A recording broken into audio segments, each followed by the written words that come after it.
Have you ever read a story in the Bible that just stopped you in your tracks? One so disturbing, so morally complex, that you didn't know what to do with it? Today, we read diving headfirst into one of those stories. The tragic and deeply unsettling account of Lot and his daughters. In Genesis chapter 19, this is an unsanitized Sunday school lesson. This is a raw, difficult, and profoundly human story that forces us to confront some of the darkest corners of Scripture and our own nature. Our story begins in the infamous city of Sodom, a place the Bible describes as rife with wickedness. Two angels, appearing as men, arrive at the city gates and are met by Lot, Abraham's nephew. Lot insists they stay at his home, showing them hospitality. But that night, the men of the city, both young and old, surround Lot's house. Their intentions are horrifying. They demand Lot bring out his guests so they can assault them. What happens next is one of the most shocking moments in the entire Bible. In a desperate, twisted attempt to protect his guests, Lot offers the mob his own two virgin daughters instead. "Look," he says, "I have two daughters who have never known a man. Let me bring them out to you, and you can do what you like with them. But don't do anything to these men, for they have come under the protection of my roof." Let's just pause here. A father offering his daughters to a violent mob. It's a choice that feels utterly indefensible.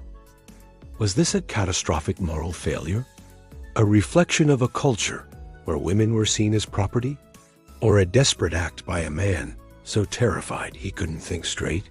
This single moment raises a storm of questions about morality, patriarchy, and the nature of righteousness in a fallen world. The angels intervene, striking the men of Sodom with blindness and pulling Lot back into the house. They urge him to flee with his family, for God is about to destroy the city. "Flee for your lives," they command. "Don't look back and don't stop anywhere in the plain. Flee to the mountains or you will be swept away." As dawn breaks, Lot hesitates. The angels practically have to drag him, his wife, and his two daughters out of the city. As fire and brimstone rain down from heaven, destroying Sodom and Gomorrah, Lot's wife makes a fatal mistake. She looks back and is turned into a pillar of salt, a stark reminder of the cost of attachment to a world condemned. Lot and his two daughters escape to a cave in the mountains. They are alone, traumatized, and believe they are the last people on earth. Their world has been literally incinerated. Their home, their community, their future, all gone. It's in this desolate, desperate state of mind that the story takes its final, devastating turn. The older daughter says to the younger, "Our father is old, and there is no man around here to give us children in the way of all the earth. Let us get our father to drink wine, and then lie with him and preserve our family line through our father." They do exactly that. On 2 consecutive nights, they get their father drunk, and each conceives a child by him. The older daughter gives birth to Moab, ancestor of the Moabites, and the younger gives birth to Ben-Ammi, ancestor of the Ammonites. This is where the narrative leaves us, in the ashes of a destroyed world, with a family shattered by trauma and transgression. How do we even begin to process this? This isn't a story of heroes. It's a story of deeply flawed people making horrific choices in unimaginable circumstances. The Bible doesn't present this as a good thing. It simply records it, forcing us to grapple with the fallout. This story isn't just an ancient, dusty text. It's a mirror. It reflects the modern-day struggles we see all around us. Think about it. We see societies grappling with moral decay, where the lines between right and wrong become terrifyingly blurred. Just like in Sodom, we see people in positions of power make unthinkable compromises, sometimes sacrificing the vulnerable to protect their own interests, just as Lot tried to do. We also see the devastating, long-term impact of trauma. Lot's daughters, having witnessed the destruction of their world and the loss of their mother, act out of a place of profound despair and isolation. Their actions, while shocking, are born from a desperate survival instinct in a world they believe is empty. How often today do we see people scarred by abuse, war, or tragedy make choices that are self-destructive or harmful to others? Their actions are not excused, but the story compels us to look at the root cause: unbearable pain and trauma. This narrative forces us to ask ourselves tough questions. When we are pushed to our limits, what compromises are we willing to make? When our world feels like it's falling apart, do we cling to our principles, or do we descend into chaos? The story of Lot serves as a brutal cautionary tale.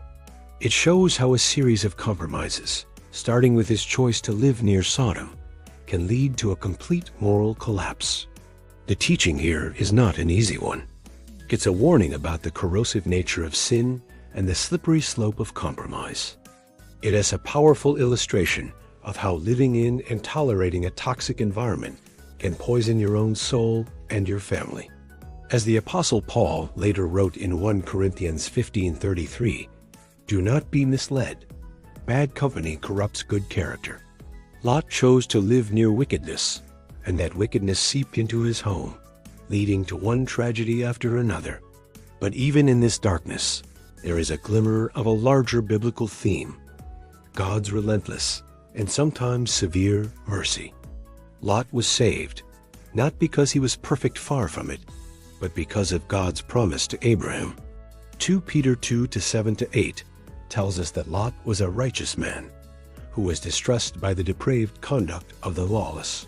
For that righteous man, living among them day after day, was tormented in his righteous soul by the lawless deeds he saw and heard. He was tormented, yet he was saved. It's a messy, complicated picture of salvation. This story challenges us to reject simplistic, black and white views of faith. It shows us that the Bible is not afraid to portray its figures, even those called righteous, with all their flaws and failures. It's a book about broken people in desperate need of a grace they don't deserve. So what do we do with a story like this? We don't sanitize it. We don't ignore it. We sit with the discomfort. We let it challenge our modern assumptions about justice, family, and survival. We use it as a catalyst for discussion about the very real issues of trauma, systemic injustice, and moral compromise that plague our world today. The story of Lot and his daughters is a stark reminder that the consequences of sin are devastating and generational. The nations born from this tragic union, the Moabites and Ammonites, would go on to be frequent adversaries of Israel. The echoes of that night in the cave reverberated for centuries. This is the power of Scripture. It doesn't give us easy answers. It gives us profound, unsettling stories that force us to think, to question, and ultimately, to seek a righteousness that comes not from ourselves, but from God. It pushes us to pray, as the psalmist did in Psalm 139. "Search me, God, and know my heart. Test me and know my anxious thoughts. See if there is any offensive way in me, and lead me in the way everlasting." Thanks for wrestling with this difficult text with me today. It is in these challenging passages that our faith can be deepened and our understanding of God's complex story can grow. If this video sparked questions or thoughts, please share them respectfully in the comments below. Let's continue the conversation. Don't forget to like and subscribe for more deep dives into the stories that shape our world.